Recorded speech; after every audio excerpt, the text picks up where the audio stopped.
ಹೊಳೆನರಸೀಪುರ ಪಟ್ಟಣದ ಶ್ರೀ ಲಕ್ಷ್ಮೀ ನರಸಿಂಹಸ್ವಾಮಿ ದೇವಾಲಯದಲ್ಲಿ ವಿಜಯದಶಮಿ ಅಂಗವಾಗಿ ಗುರುವಾರ ವಿಶೇಷ ಪೂಜಾ ಮಹೋತ್ಸವ ವೈಭವದಿಂದ ನಡೆಯಿತು ಹಾಗೂ ಸೆಪ್ಟೆಂಬರ್ 22ರ ಸೋಮವಾರದಿಂದ ಪ್ರಾರಂಭಗೊಂಡಿದ್ದ ಶ್ರೀ ಶರನ್ನವರಾತ್ರಿ ಪೂಜಾ ಮಹೋತ್ಸವ ಗುರುವಾರ ಸಂಜೆ ಶಮಿ ವೃಕ್ಷದ ಪೂಜಾ ಮಹೋತ್ಸವದೊಂದಿಗೆ ಸಂಪನ್ನವಾಯಿತು. ಶ್ರೀ ಲಕ್ಷ್ಮೀ ನರಸಿಂಹಸ್ವಾಮಿ ದೇವಾಲಯದಲ್ಲಿ ಗುರುವಾರ ಮುಂಜಾನೆ ಬ್ರಾಹ್ಮಿ ಮುಹೂರ್ತದಲ್ಲಿ ಶ್ರೀಸ್ವಾಮಿಯ ಮೂಲಮೂರ್ತಿಗೆ ಪಂಚಾಮೃತ ಅಭಿಷೇಕ, ವಿಶೇಷ ಅಲಂಕಾರ, ನೈವೇದ್ಯ, ಸಹಸ್ರನಾಮಾರ್ಚನೆ ನಂತರ ಮಹಾಮಂಗಳಾರತಿ ನಡೆಸಲಾಯಿತು.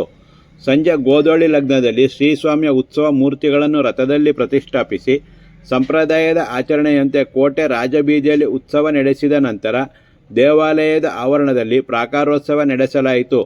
ನಂತರ ದೇವಾಲಯದ ಪ್ರಾಂಗಣದಲ್ಲಿರುವ ಶಮಿ ವೃಕ್ಷದ ಸಮೀಪ ಶ್ರೀಸ್ವಾಮಿ ಅಡ್ಡೆಯನ್ನು ಇಡಲಾಯಿತು. ಧಾರ್ಮಿಕ ವಿಧಿವಿಧಾನಗಳ ಆಚರಣೆಯಂತೆ ಪೂಜಾ ಮಹೋತ್ಸವ ಜರುಗಿದ ನಂತರ ಬನ್ನಿ ವೃಕ್ಷಕ್ಕೆ ಮಲ್ಲಪ್ಪ ಜಯಮ್ಮ ಕುಟುಂಬಸ್ಥರು ಪೂಜೆ ಸಲ್ಲಿಸಿ ಅರ್ಚಕ ನಾರಾಯಣ್ ಭಟ್ಟರ ಮಾರ್ಗದರ್ಶನದಂತೆ ವಿನಯ್ ಹಾಗೂ ಶ್ರೀಕಾಂತ್ ಕತ್ತಿಯಿಂದ ಬನ್ನಿ ಛೇದಿಸಿದರು. ಹಿರಿಯ ಅರ್ಚಕರಾದ ರಾಮಸ್ವಾಮಿ ಭಟ್ಟರ ಮಾರ್ಗದರ್ಶನದಲ್ಲಿ ಅರ್ಚಕರಾದ ನಾರಾಯಣ್ ಭಟ್ರು, ರಾಮ್ ಭಟ್ರು, ವಿಜಯ್ ಕುಮಾರ್, ಸಿಂಹಾದ್ರಿ ಹಾಗೂ ವಲ್ಲಭ ನರಸಿಂಹನ್ ಪೂಜಾ ಕೈಂಕರ್ಯ ನೆರವೇರಿಸಿದರು.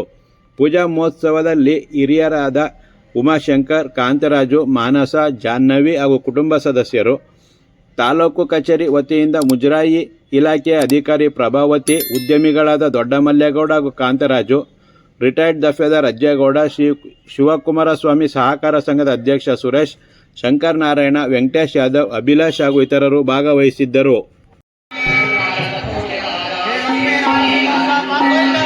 ಓ